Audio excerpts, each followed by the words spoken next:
Hello, my name is Mara and welcome to Books Like Whoa.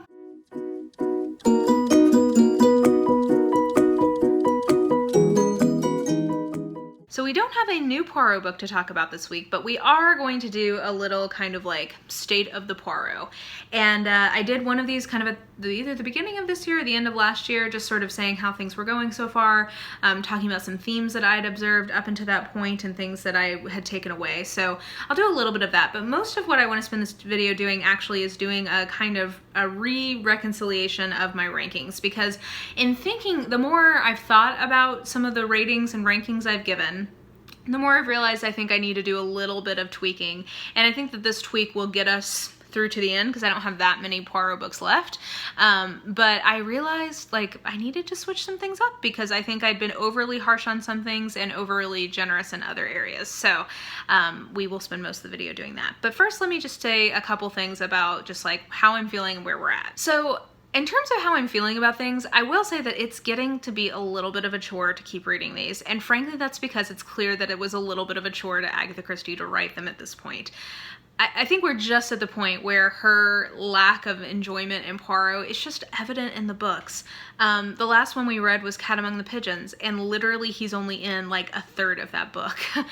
She delayed putting him in for so long, and her passion for writing him is so clearly gone, and I think it just makes it not fun. Like, Poirot is a really fun character, and reading him at this point, to me at least, and maybe it's because I am reading them chronologically and I am reading them pretty quickly back to back to back. You know, I have to get through a few of these a month, so that may be part of it, but just the enjoyment factor for me at this point in the project is pretty low because I just think that the enthusiasm for him is not there. That being said, there's a couple of new Poirots that I've never read before that we have coming up, including the final Poirot. I've never read the last one because I wanted to read all of them before I read the last one. So I am excited and looking forward to reading that one, in part because it is a manuscript that I believe was written in the 40s, so I expect that the quality of it will be higher than what she is producing at this point.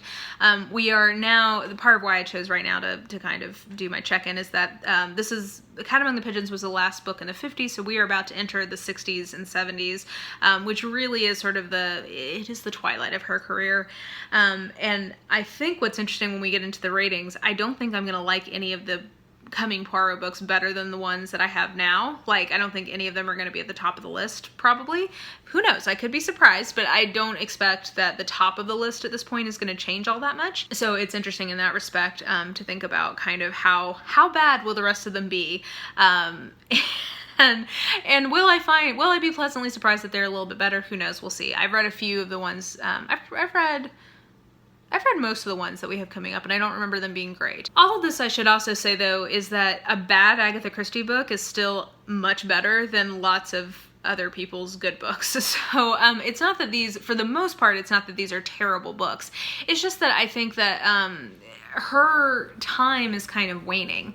I've really realized that part of my enjoyment of Agatha Christie is sort of the setting and the time period. So once we kind of get out of, basically once we get past like World War II-ish or like the post-war period, I think my interest just drops a little bit because I think the world is too recognizable to our own, and some of the things that I'm willing to kind of excuse, especially with regards to things like race relations or gender role stuff or whatever, or like classism often, I have much less tolerance for in a world that I recognize, as opposed to sort of the distant enough past that it doesn't feel as sort of relevant to my own experience. So, and that's just that's reader response, right? Like, I'm not saying that's how you should feel. I'm just saying that is how I feel.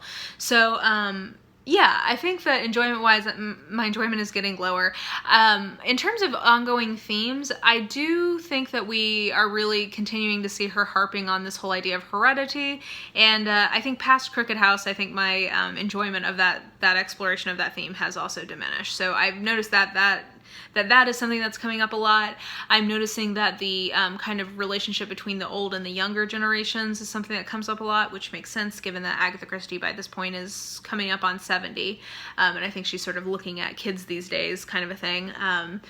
And I think actually on the whole she's pretty approving of kids these days, which is a nice kind of, you may not expect that from her, but I think in general she has a lot of sympathy towards younger people, something that she shows at the beginning and throughout her career. So, you know, that's something I think is kind of interesting. But yeah, I don't want to get into too many details because I think I need to like start making some notes for my final wrap up, like once I've read them all, because I want to get into like a deep dive of like, here are the like 7 major themes that I see in Agatha Christie's work, having read these in order, or at least her Poirot oeuvre, having read these in order. So I'll save more deep dive on that. But yeah, let's go ahead and get into a little bit of ranking reconciliation.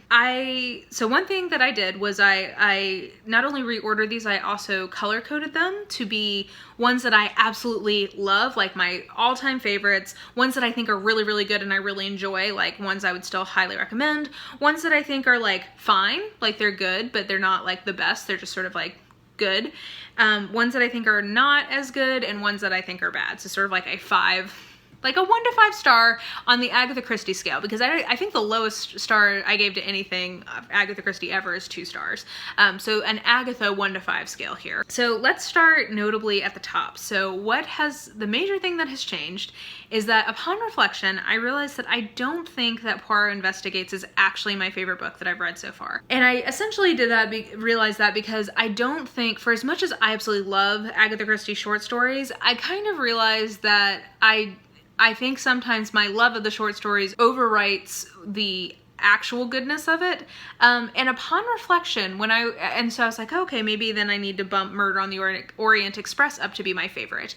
And I realized that no, I don't think that Murder on the Orient Express is my favorite one I've read so far. The one I keep coming back to, and as people have been leaving me comments on like, oh yeah, where should I start if they've not seen that video? The one that I keep coming back to is, I think, just like quintessential what Agatha Christie does best is Cards on the Table. That is what I would now say is probably my favorite Agatha Christie book. Definitely my favorite Poirot, and I think probably my favorite Christie. And it's just because it's so much about the psychology. There is like digging into backstory, which I enjoy. There's some fun twists and turns. There's some good recurring characters in that one. And I just enjoyed the hell out of it. And it's one that I've read a lot. I've probably reread that book like 10 or 15 times. It's one that I can recommend on audio that I think it works really well on audio. And yeah, it's just, I realized upon reflection, it is probably my favorite. So I moved it up and I pushed Poirot Investigates and Murder on the Orient Express down a little bit. I think Cards on the Table is my favorite, and I think the reason I would still keep Murder on the Orient Express so high up is because I do think by just the hair on its chinny chin chin over number 4, it is her best like large ensemble cast book. I really though I almost am tempted to say Murder on the Orient Express and Death on the Nile as a tie, because I think those are the 2 books where she really is handling a large cast in a really exciting way, and she's handling backstory and coincidence in a way that isn't, while not plausible, is enjoyable and very ingenious. So yeah, that was like kind of my big shakeup is here at the top. I also did kind of resolve the question as to whether or not I liked Lord Edgware Dies or Appointment with Death better. At the time, I really was conflicted and was like, oh, I pretty much like these the same. Upon reflection, and again, upon just like discussion with people in the comments and like what my recommendations and stuff have been, I've realized I think I do like Lord Edgware Dies slightly better than Appointment with Death, though I mean, both of them are still like top 10, like in my absolutely love zone. And that also brings Mysterious Affair at Styles. I bumped it out of my top 5 and it's all the way down to number 8 now, which is interesting because I would have told you going into this project that The Mysterious Affair at Styles was my all-time favorite Christie book, bar none.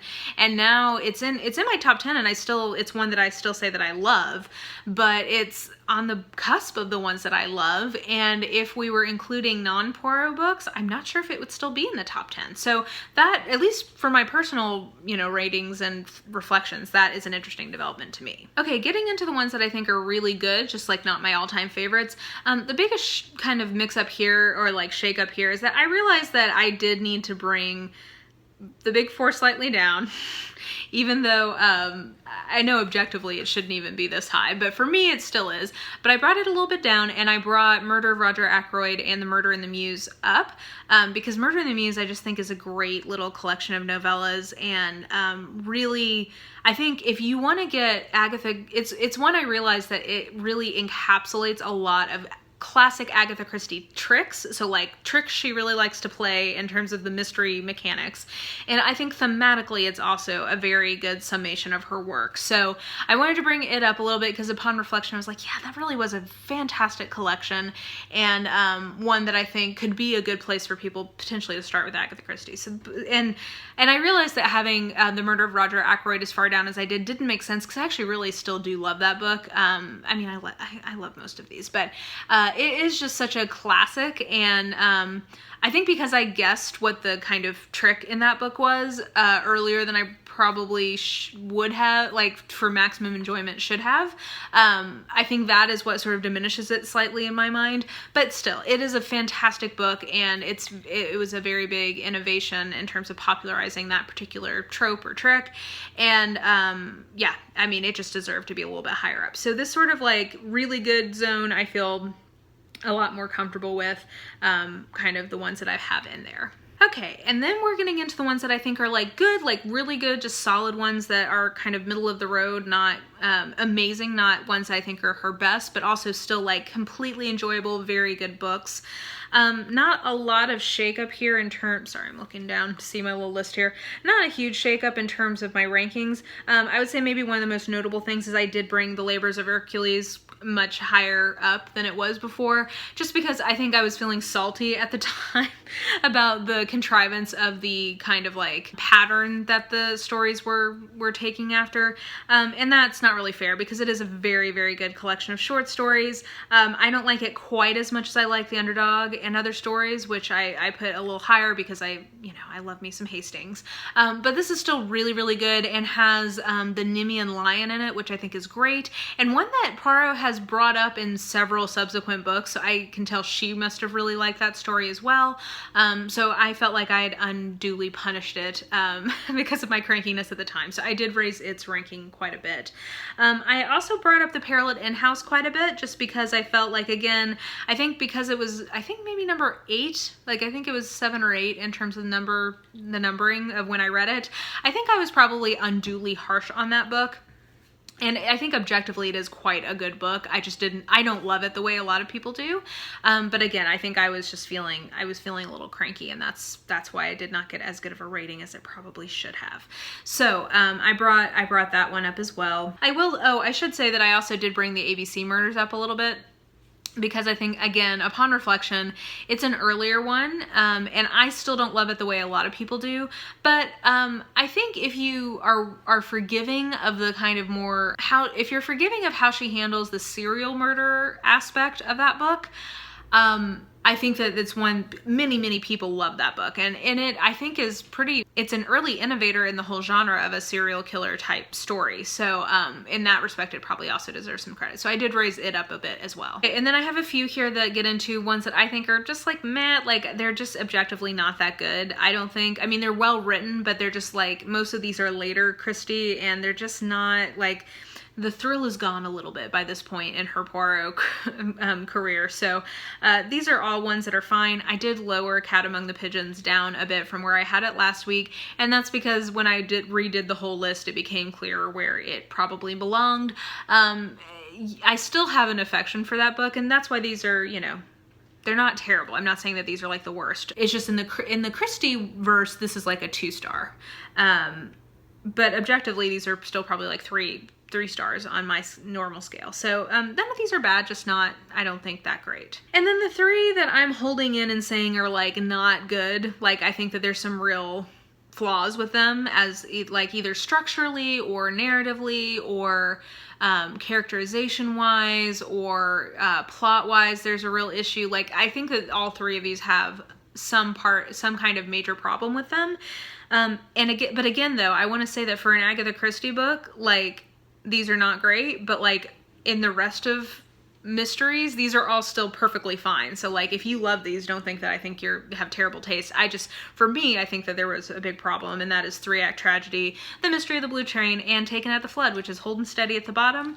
I'm not sure if it will keep that spot, but for now it's still holding steady at the bottom. So yeah, anyway, I feel comfortable putting these 3 as red, like for me, like red zone, 1 star for Agatha Christie, but still the worst rating I gave any of these was a 2 star on Goodreads. So could be much worse, but for me had some problems. So yeah, I feel good about where we've landed in terms of how these ratings have kind of shaken out at this point. And I don't think I'll do another major change like this again, because I only have like a few books left, so I think it'll be pretty clear where they belong and where they should be slotted in. But it is kind of exciting, like in terms of really getting a chance to evaluate my feelings and impressions about these books. When I'm old and gray, it will be fun to see what I thought of these books when I was 30. Because I expect to be rereading Agatha Christie for the rest of my life. So anyway, I'm enjoying this as sort of like a personal diary of reading. Let me know if you felt like I made if I righted any wrongs or committed new crimes. You can let me know what you think about the sort of shakeup in ratings. Let me know how you think the project is going in general. If you have any tips or tricks for getting through the last few, because I've gotten the impression that many of them are not great. The ones that I have read, I can say, yeah, they're not the best, but we'll see how that goes. So anyway, definitely let me know what you think below. The funnest part of doing this whole thing is hearing from you guys. So I really enjoy reading your comments every week and learning from you, because God, many of you know much more about her than I do. So anyway, I hope you enjoyed this video. If you did, please like, subscribe, follow me on the social medias if you're so inclined. I have all that information listed in the description box below. And I think that will do it. Hope you're having a great one, and I will talk to you soon. Bye!